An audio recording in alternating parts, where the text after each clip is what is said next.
This is Sam Vaughn for Sam Sports Report. We'll talk about Chris Jones and his holdout. Chris Jones is holding out. He will be charged $50,000 a day for skipping out on open practice, not including game checks, which make you think he won't hold out that long.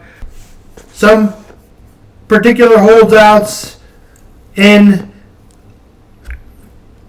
by in 2015. We're going to go through them. Here we go. Cam Chandler, third successful holdout in sports, or third most talked about holdout in sports NFL season. He holdout ended on 31. He turned down to the field an additional 2 weeks. Money completely reworked a deal. Winner Seahawks. Sean Gilbert, Panthers, where he signed a contract worth $46.5 million. Gilbert since 5 seasons with the registered Washington Redskins.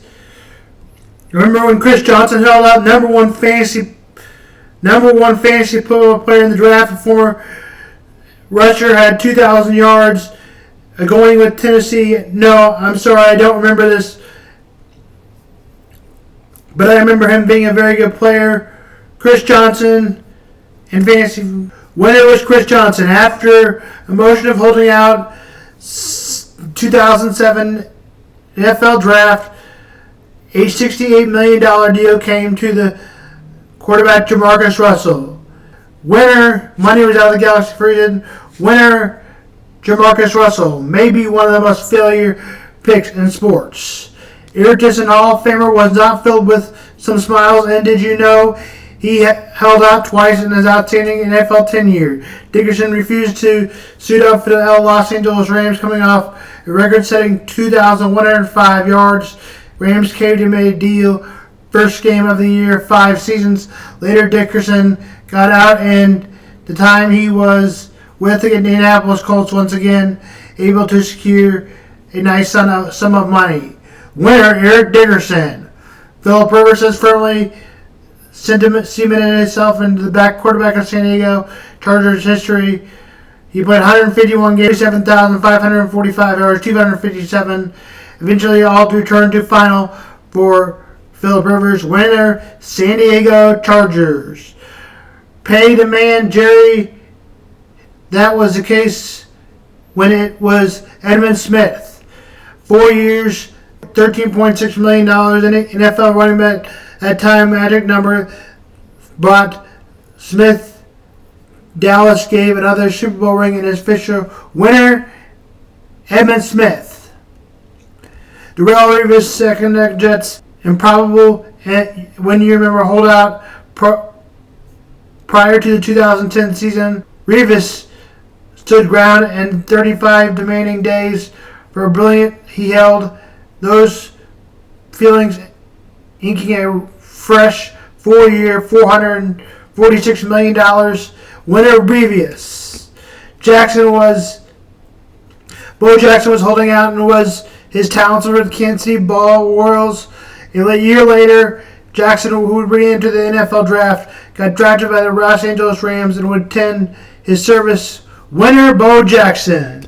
According to Michael Fambon of NFL.com, Riggins, just 23, failed to rush 750 yards the following season. In fact, he wouldn't reach 1,000 yards, making the 1983 Subway holdouts a workout. Winner Washington. Clay Bennett, after 102 days of holding out, ESPN.com. Winner Bills. The Seahawks used the franchise tag on Walter Jones. Jones made a ton of money. 5 years, $52 million per John Clayton. Withdrawal, Kadarius Toney. Coach Andy Reid, after practice, Kadarius Toney tweaks another injury, and he says it's not all according to reports, which means to say it's a little worse than it was. He was returning punts, and he arrived to the field. Reid described his injury as a minor tweak. He wants to ever become a number one wide receiver. He's got not to be able to get hurt so much. The Chiefs have reliability of wide receiver group. The Chiefs rebuilt the wide receiving group after trading Tyreek Hill and losing Juju Smith-Schuster to free agents. Tony has counterpriced the effort. The Chiefs a couple of draft picks, first round New York Giants in 2021. Tony was spent particular Chiefs after the trading more than for their quarterback Super Bowl of the Philadelphia Eagles. He caught a touchdown pass earlier in the process. Receivers continue to be the biggest question mark. Now on to people wondering whether big school Oregon will join the Big Ten too. Oregon football is a big brand like many football programs in the Big Ten. Now on to baseball. The Royals got swept by the Yankees and have only won 2 games since a break and are 2-9. Today the Royals will play the Cleveland Guardians. Zach Greinke will be on the mound for the Royals and Aaron Clevenger will go for the Guardians. Game time 6:10.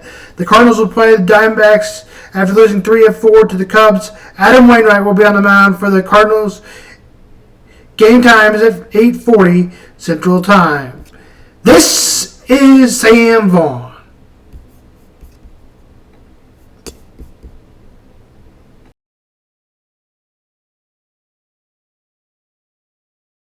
And for some things, it makes sense. Like, I'll give you a scenario here for baseball real quick. We'll get into baseball real little bit, but like the Royals, if they never have a Hall of Famer retired in their uniform, and they're just dinging the guy, they're not, but the Rays, they're never probably gonna have a Hall of Famer retire in their uniform. But they're winning. So guess what? If I'm a fan, I want them to win. I don't care about this guy graduating from the Hall of Fame. Great, that's George Brett. But they missed all these other opportunities to be good. Great, they kept Salvi, but they missed all those opportunities to get the players. Great, they ever kept Eric Hosmer for 2 or 3 years, but they missed to get those other players. Does that make sense? Mm-hmm. I don't give a rip about how they're retiring Kansas City. They're a great guy. No, I want winners. I mean, it's great to have good guys, but I want winners. And I don't like when the Royals fans don't boo. They should boo. Be 100%. Make your expectation as thick as at least St. Louis, and then you're going to start winning games. Do I think it's partly the fans' fault that we don't win games? Well, I think Royals fans are too nice. I mean, fans can only control it so much. But because the Chiefs fans were always more harder on the Chiefs fired people, unlike the Royals fire players, and unlike, with an exception of keeping the same damn quarterback around that could never win a championship. But plenty of teams do that. And when Alex Smith wasn't winning championships, all the Chiefs quarterbacks between Lynn Dawson and Patrick Mahomes weren't winning championships. It wasn't so much because the quarterbacks were bad. They were just they were in an era. Some of them were trying bad. to find a good quarterback, like a great one. I mean, I'm really having a tough time. Think about it like this. When you have an era where you're going against guys like Peyton Manning, you're going against guys like Peyton Manning and Tom Brady.